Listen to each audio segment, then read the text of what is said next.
ایک اور عبادت کی تکمیل، ایک اور فرض کی تکمیل۔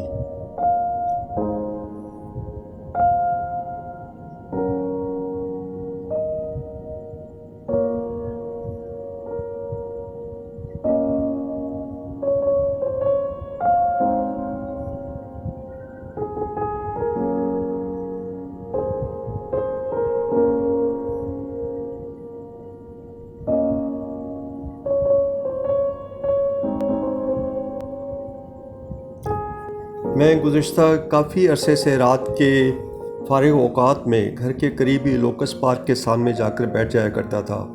وہاں کافی دوستوں سے بھی ملاقات ہو جاتی تھی اور ارد گرد مختلف ریڑھی والے لوگ بھی اپنا حال احوال کرتے تھے۔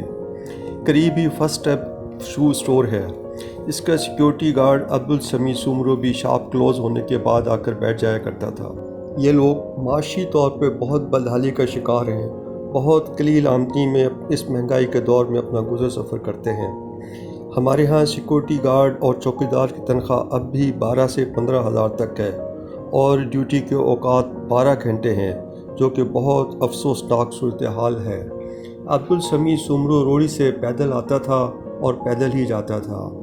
اپنے معاشی حالات بتاتا تو بہت دکھ ہوتا تھا۔ کچھ عرصہ پہلے اس نے ذکر کیا کہ اس کی بجلی کا بل 7,000 روپے آ گیا ہے۔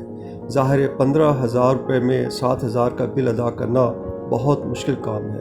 والدہ نے بجلی کاٹ دی۔ اس نے بتایا کہ اس کی 2 چھوٹی بیٹیاں بھی ہیں اور گرمی سے سارا دن تڑپتی ہیں اور بہت برا حال ہے۔ اگر سولر سسٹم لگوا دیا جائے، سولر پنکھا اور اس کے ضروری سامان مل جائے تو کم از کم دن کی آگ برساتی گرمی میں ان کو سکون مل جائے گا۔ ویسے تو اس کی اور دوسروں کی چھوٹی ضرورتوں کو پورا کر دیا کرتے تھے، مگر یہ ذرا بڑا کام تھا۔ میں نے اس کی تکالیف کا لوگوں سے ذکر کیا۔ انسانیت کا درد رکھنے والے لوگوں نے اس کے گھر پر سولر سسٹم بمائے بیٹری، پنکھا اور دوسرے سامان کے ساتھ مہیا کر دیا، اور ایک بہت ہمدرد اور انسان کا درد رکھنے والے ٹیکنیشین نے یہ سارا کچھ اس کے گھر پر فری میں انسٹال کر دیا۔ سولر سسٹم انسٹال ہونے کے بعد اس نے بتایا کہ اس کی بچیاں اور گھر والے سارا دن پنکھے میں سکون سے وقت گزارتے ہیں، اور بچیاں بھی خیر کا کام کرنے والوں کے لیے بہت دعائیں دیتی ہیں۔ زندگی یہیں ختم نہیں ہو جاتی، آزمائشوں سے بھری ہوئی ہے۔ کچھ عرصے کے بعد عبدالسمیع کی طویل کام کے اوقات اور روڑی سے پیدل آنے اور جانے کی وجہ سے طبیعت خراب ہو گئی۔ ڈیوٹی سے غیر حاضر ہو گیا۔ چوکیدار اور سیکیورٹی گارڈ کی نوکری میں چھٹی کا کوئی تصور نہیں ہے، اور غیر حاضر دنوں کی تنخواہ بھی کاٹ لی جاتی ہے۔ بیماری طویل ہونے کی وجہ سے سمیع کو جاب سے فارغ کر دیا گیا۔ اس کا گزر سفر اور مشکل ہو گیا۔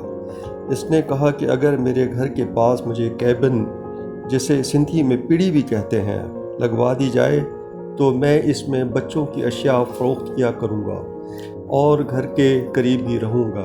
بات بہت معقول تھی، مگر یہ کافی بڑی اماؤنٹ تھی۔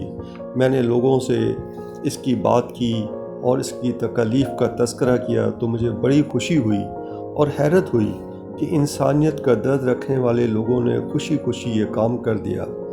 نہ صرف ان لوگوں نے پیڑی بنوا کر دی، بلکہ اس کو کلر کروا کے اس کے گھر تک پہنچا بھی دی، اور اس میں شروعات کا سارا سامان بھی ڈلوا دیا۔ سبحان اللہ! مجھے لوگوں کے اس جذبے کو دیکھ کر بڑی خوشی ہوئی اور یاد آیا کہ اللہ پاک نے قرآن پاک میں فرمایا ہے کہ تم نیکی نہیں کما سکتے جب تک اپنا مال اللہ کے راستے میں خرچ نہ کرو۔ سبحان اللہ! میں ایک بار پھر بڑی رفاہی تنظیموں سے، ایدھی، سیلانی، چھیپا، الخدمت، JDC، اخوت، ہدایہ اور دوسری تنظیموں سے استدعا کروں گا کہ اپنے دائرہ کار کو سکھر اور اس کے ارد گرد کے شہروں تک بڑھائیں۔ بہت زیادہ مہنگائی ہونے کی وجہ سے اور ان علاقوں میں فلاحی کام نہ ہونے کی وجہ سے لوگ بہت زیادہ غربت اور تکلیف کا شکار ہیں۔ خصوصاً بیوائیں بہت مشکل وقت گزارتی ہیں۔